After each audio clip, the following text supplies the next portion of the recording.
Una serie de estudios publicados en el mundo académico hace algunos años aseguraban que la temperatura del agua del mate podría generar efectos adversos en la salud de los consumidores.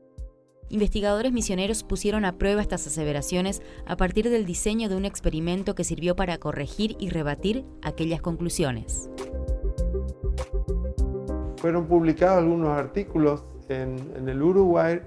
Es un profesor que a su vez era médico y que estudió en sus pacientes, que eran todos cancerígenos, si existía alguna posibilidad de que la yerba mate entonces produzca ciertos tipos de cáncer de esófago debido a la temperatura del agua y a la presencia de otros compuestos.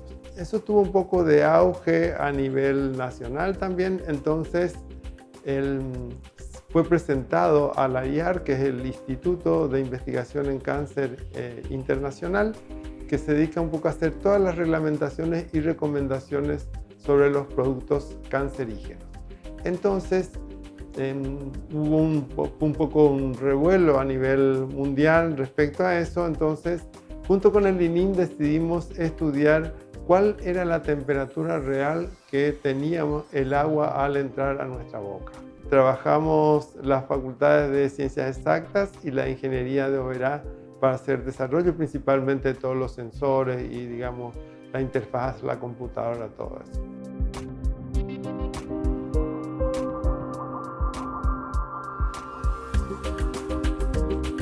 Nosotros normalmente, cuando calentamos el agua para tomar mate, lo que hacemos es, generalmente por el ruido de la pava o algo así, fijamos una temperatura propia. Entonces lo que nosotros hicimos es medir o tratar de tomar mate a diferentes temperaturas, también utilizando diferentes recipientes, ya que normalmente la comunidad que consume utiliza varios materiales, como ser metales, vidrio, madera y otros naturales. Entonces, juntamos todas las variables posibles que puedan influir en esa temperatura del agua y después hicimos un estudio que nos llevó, un análisis sensorial que nos llevó unos meses con alumnos de la facultad y otras personas, que en total fueron 40, donde vimos qué decía la gente respecto a la temperatura del agua, el tipo de material y las otras variables. Como por ejemplo, ellos tenían que decir si le parecía el mate muy frío, un poco frío y después muy caliente. Entonces teníamos una escala de 1 a 5 y entonces le daban, en cada uno de los casos le daba un valor numérico a esa escala. Lo mismo hicimos con los recipientes, con la cantidad de hierba, con la frecuencia de cebado, y entonces veíamos qué influía en la temperatura del agua.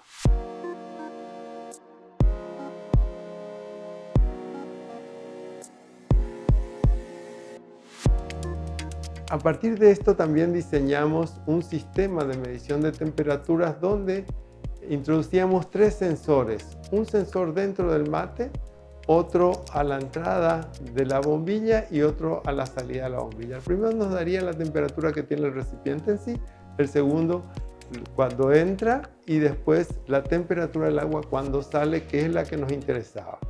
El Instituto del Cáncer recomienda que el consumo de líquidos tiene que tener una temperatura menor a 65 grados centígrados. Entonces nosotros teníamos que ver si de alguna forma o con una temperatura o una frecuencia de cebado alcanzábamos esa temperatura y de acuerdo a eso hacer recomendaciones.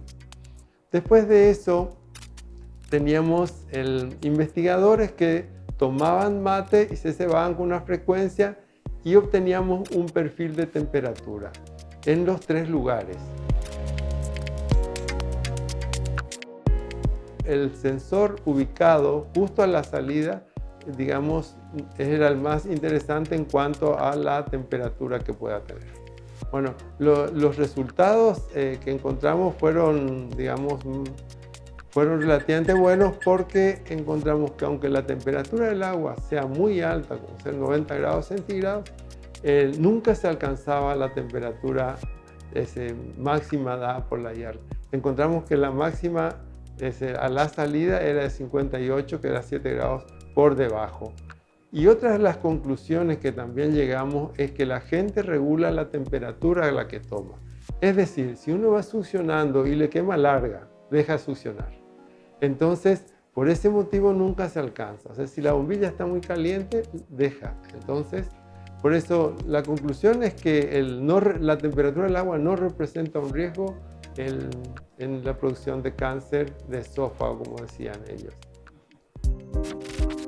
La supuesta relación entre el consumo de infusiones preparadas con yerba mate y el aumento del riesgo de contraer ciertos tipos de cáncer volvió a surgir tras la réplica en medios nacionales de una nota aparecida en el periódico británico The Sun, que publica resultados de un estudio que asocia la presencia de hidrocarburos aromáticos policíclicos con el riesgo de contraer cáncer. Existen algunos trabajos hechos de la presencia de restos de humo, así que pueden producir cáncer, digamos, en todos los compuestos que se calientan o se procesan con llama directa, como nuestro asado también. Nosotros hicimos también ese estudio porque habían encontrado, antes fue toda la tesis del doctorado de la doctora Anatea, y encontramos que si bien en el sólido hay restos, en el líquido no pasa en cantidades apreciables.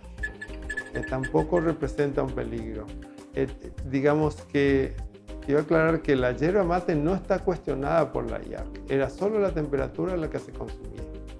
El día que si alguien quiera cuestionar la presencia de esos compuestos, nosotros tenemos trabajos como para ir a defender la posición.